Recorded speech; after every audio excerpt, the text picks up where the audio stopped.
mahasiswi S1 Kesehatan Masyarakat Universitas Indonesia Timur dalam mata kuliah agen penyakit.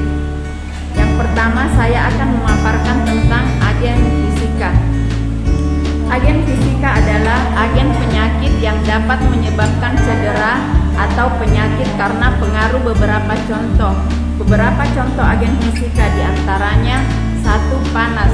Cuaca panas akibat terik matahari tentunya menjadi tantangan tersendiri bagi orang-orang yang memiliki segudang aktivitas di luar ruangan. Cuaca panas ini juga dapat menjadi agen penyakit bagi tubuh manusia, diantaranya 1. Dehidrasi. Dehidrasi adalah kondisi ketika tubuh kehilangan lebih banyak cairan daripada yang didapatkan, sehingga keseimbangan zat gula dan garam menjadi terganggu. Akibatnya tubuh tidak dapat berfungsi secara normal. Kandungan air di dalam tubuh manusia yang sehat adalah lebih dari 60% total berat badan. Kedua adalah heat rash. Heat rash adalah ruam atau iritasi kulit yang disebabkan oleh keringat berlebihan saat cuaca panas dan lembab.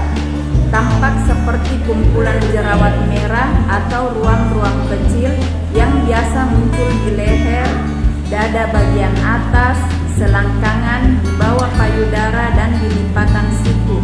Ketiga adalah heat exhaustion, adalah gangguan kesehatan di mana cairan tubuh atau volume darah berkurang akibat panas. Kondisi ini terjadi jika jumlah air yang dikeluarkan tubuh selama terkena panas, seperti melalui keringat dan urin, melebihi air yang diminum. Gejalanya adalah keringat sangat banyak, kulit pucat, lemah, pening, mual, pernapasan pendek, dan cepat pusing. Pada kondisi yang serius dapat mengakibatkan pingsan dan kenaikan suhu tubuh 37 derajat Celcius sampai 47 derajat Celcius. Kehilangan cairan ini kadang juga disertai dengan berkurangnya elektrolit yang menyebabkan kelelahan. Keempat adalah heat cramps atau kram akibat panas. Gejalanya adalah rasa nyeri dan kejang pada kaki, tangan, dan abdomen disertai banyak mengeluarkan keringat. Hal ini disebabkan karena keseimbangan cairan dan garam selama melakukan kerja fisik yang berat di lingkungan yang panas. Radiasi. Radiasi adalah pencemaran dan perambatan gelombang yang membawa tenaga melalui ruang, misalnya pemancaran dan perambatan gelombang elektromagnetik, gelombang bunyi, gelombang lenting, maupun penyiaran. Beberapa penyakit akibat radiasi diantaranya radiodimertitis atau peradangan kulit akibat penyinaran lokal dosis tinggi, katarak, penyinaran mata dengan dosis 1,5 gray dengan masa tenang antara 5-10 menit, sterilisasi atau kemandulan, penyinaran pada kelenjar kelamin, sindrom radiasi akut, penyinaran seluruh tubuh dengan dosis lebih dari 1 gray yang diterima secara sekaligus dengan laju dosis yang cukup tinggi dengan radiasi yang berdaya tembus besar. Ketiga, dingin. Cuaca dingin juga dapat menimbulkan berbagai macam penyakit, diantaranya 1. Hipotermia. Hipotermia adalah kondisi ketika suhu tubuh menurun drastis hingga di bawah 35 derajat Celcius. Ketika suhu tubuh berada jauh di bawah normal, yaitu 37 derajat Celcius, fungsi sistem saraf dan organ tubuh lainnya akan mengalami gangguan. Jika tidak segera ditangani, hipotermia dapat menyebabkan gagal jantung, gangguan sistem pernapasan, dan bahkan kematian.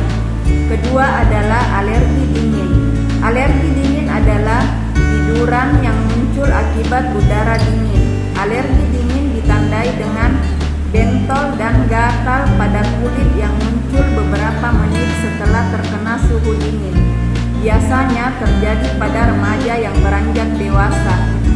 Reaksi alergi ini akan hilang dengan sendirinya, namun dapat juga diatasi dengan obat anti alergi bila memang dirasa mengganggu. Setelah hilang, reaksi alergi dapat muncul kembali jika penderitanya terpapar suhu dingin. Ketiga adalah frostbite atau radang dingin. Radang dingin atau frostbite dalam bahasa Inggris terjadi ketika paparan suhu rendah menyebabkan pembekuan pada kulit atau jaringan lainnya.